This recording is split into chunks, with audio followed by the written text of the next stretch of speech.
Alright guys, I'm going to show you how to draw Bulbasaur today. So let's start with Bulbasaur's eyes. They are slightly angular.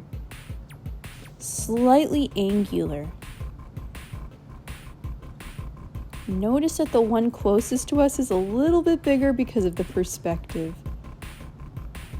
Then we're going to draw this circle inside of the eye, and then this oval inside of the eye. Yeah, Bulbasaur's got some really interesting eyes going on, very unique.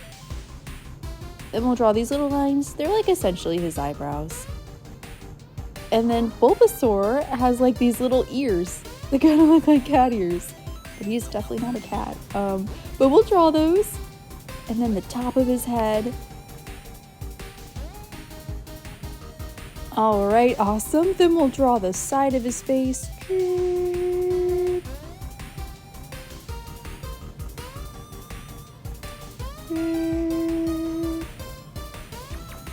Yeah, so the shape of his head's kind of between an oval and kind of between a circle. Then we'll draw two little lines for his nose and then his mouth. So imagine like a turtle mouth. Turtle.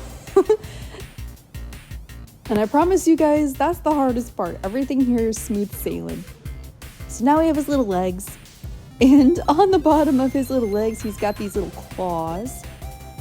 So we're going to draw 3 on each leg. So 1, 2, a little bit of a space, 3, and then back up. Okay, cool.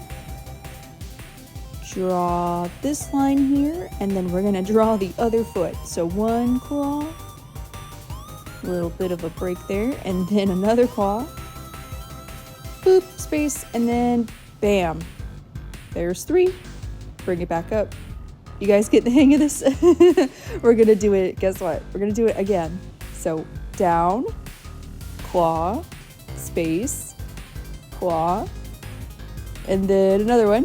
And then you guessed it, back up. There's his feet. Now we just got to draw the little bulb, the little sprout on the back of his back of his back. So here we go. Draw like this teardrop shape. And then we're going to draw another one that kind of like overlaps. Imagine we're drawing like garlic. And you've got it down. So here we go. Here's the last little piece. And bam. That's all there is to it, guys. You can go ahead and color your Bulbasaur. So he's all different shades of green here. He's got little spots. He's got red eyes. But thank you so much for watching. And see you in the next one.